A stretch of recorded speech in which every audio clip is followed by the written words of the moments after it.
Hi everyone, it's me Giovanni, and today I am finally making this video. So I want to address some things before I get into the main topic.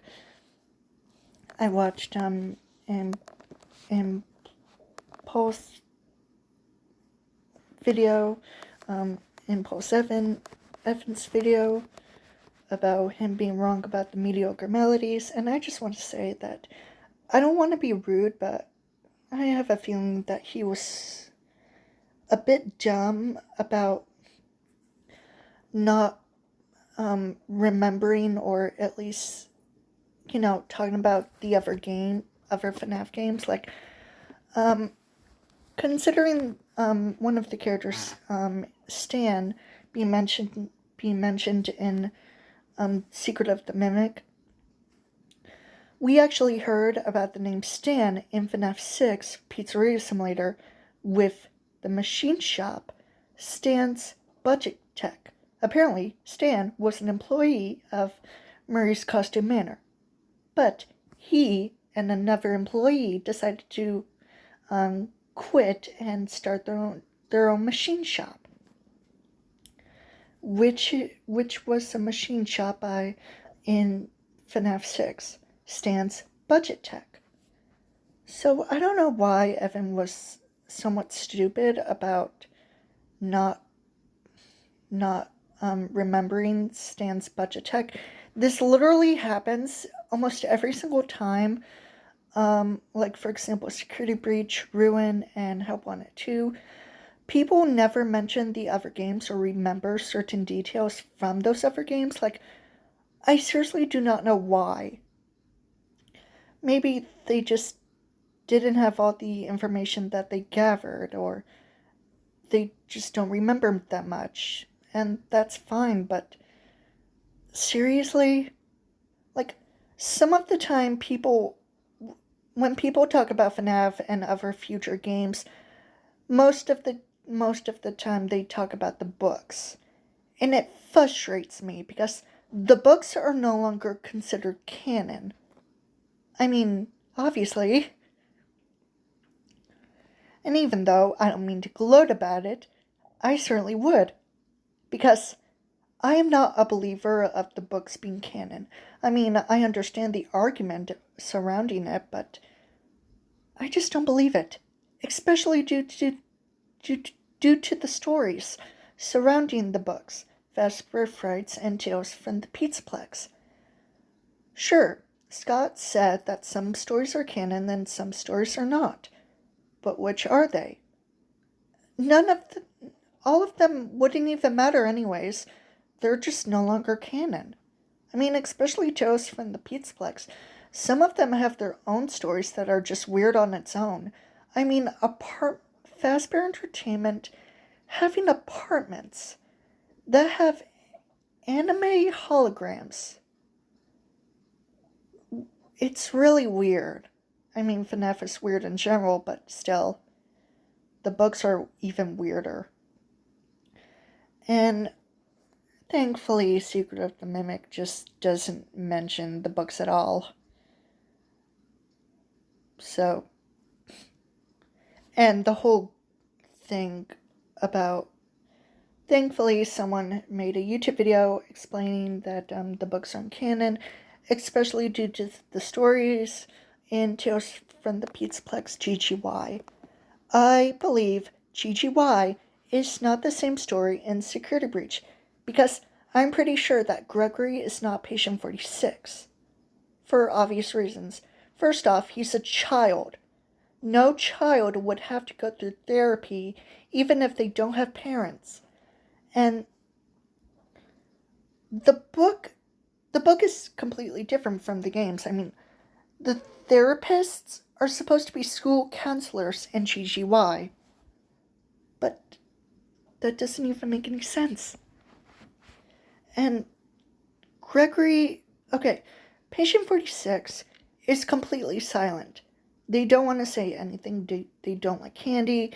They like darkness or whatever. They like cold basements. And the whole thing about their family is a lie. Their therapist pretty much try and investigate what's going on with them. And at the end of the tapes, the therapist talks to patient 46, saying that the whole thing about their family was a lie. Why did you lie to me? Something like that.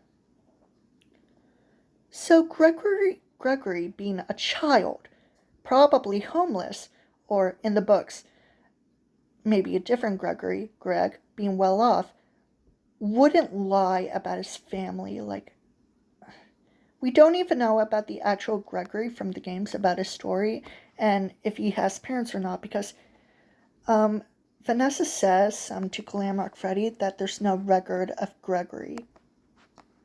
And Gregory is presumably, in one of the endings, a homeless child.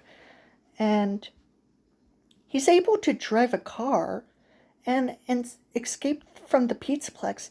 Apparently, he and Cassie are hackers. So, I'm sorry, but how the hell does this kid not have records? Oh, we don't know. And I just want to say that Gregory is not a robot. I swear to God, I don't know how people even came up with that. Oh, I know. The fourth closet and the line where Glamrock Freddy says that Gregory's broken instead of that he's bleeding because of censored stuff. Anyway, so I explained in the last video mostly involving my character's appearance, which was a little ridiculous for me to explain, but yeah, it mostly due to her hair. I also wanted to explain in this video about what I would have for The Pirate Boy, a VHS video series related to FNAF involving the character of Henry Emily. You can see on the screen that I have the Schmidt family, Mary, Mike, Quinzo, and Marilyn. I uploaded this earlier in the morning on my phone's YouTube account. This is what I have of Mary. Instead of her usual green turtleneck sweater and pinafore, I instead have her in this. It's really cute. And an Warden-inspired look.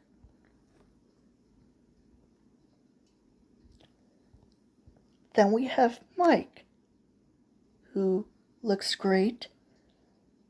Turtleneck, beanie, nice brown hair, nice blue eyes, and facial hair.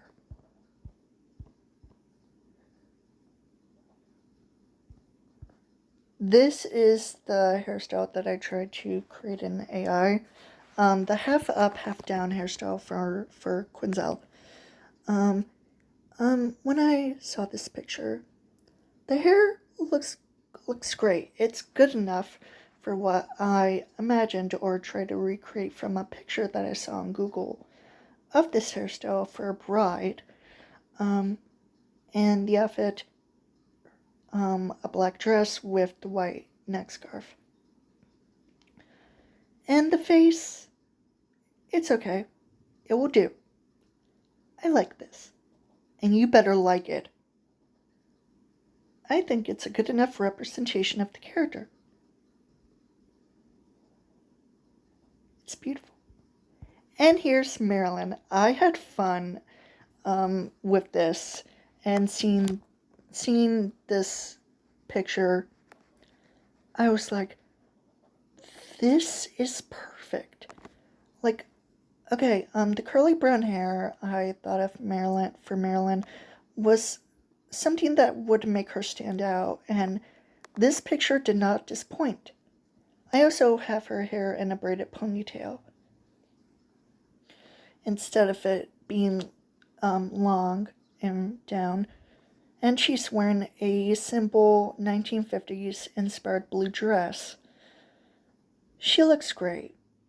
She looks nice. And she definitely does resemble her mother in some ways. Or both her mother and her father. and maybe a bit of her sister.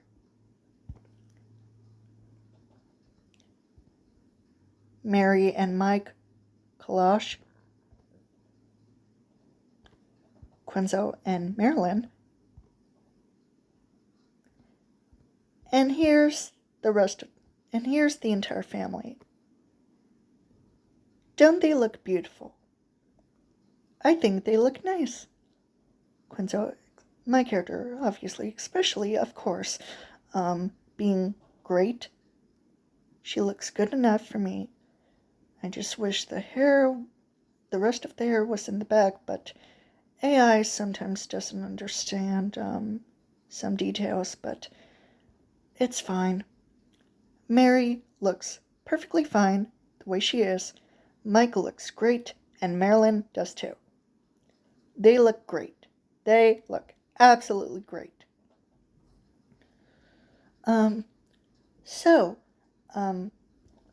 Like I said in part 1, I would want the Schmidt family like VHS series. If Pirate Boy would create it, I would want it to be lighthearted, not horrifying, but considering that it's literally FNAF and these characters are related to the Five Nights at Freddy's series, including the fanverse. I wouldn't want anything bad happening to the family. The only thing bad happening to them was trauma. Mary and Mike suffering trauma due to Mary witnessing a murder back in 1961 and Mike accidentally killing his brother in 1983. And Mary is still suffering from the traumatic experience that she had. Meanwhile, Mike also suffering from the trauma that he accidentally caused and having nightmares about being in his brother's bedroom, or at least what looks to be his brother's bedroom, suffering nightmares from like nightmarish animatronics. You know, FNAF 4.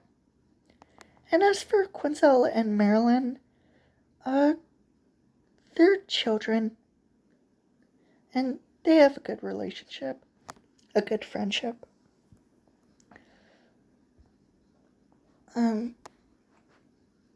The only thing about Quenzel is that she inherited her grandfather's serial killer tendencies. Unlike her grandfather, William Afton, she does not kill because for fun or because of scientific reasons. She kills because she cares about her family and friends. She loves them and wants to protect them. Especially due to her somewhat violent behavior, she can be pretty aggressive. Punch, slap, physically throw someone against the room, against their will. And, cause them so much harm that they end up dying. I'm sorry. This video sounds like a mess, similar to the last one. I'm sorry. Okay? I just don't know what to say. That's all for this video. I hope you enjoyed it. If you didn't, that's totally fine. Please stay safe. Please stay safe. Stay at home. Stay away from protests and segregated areas if you don't feel like being around them. And don't forget to smile. Bye.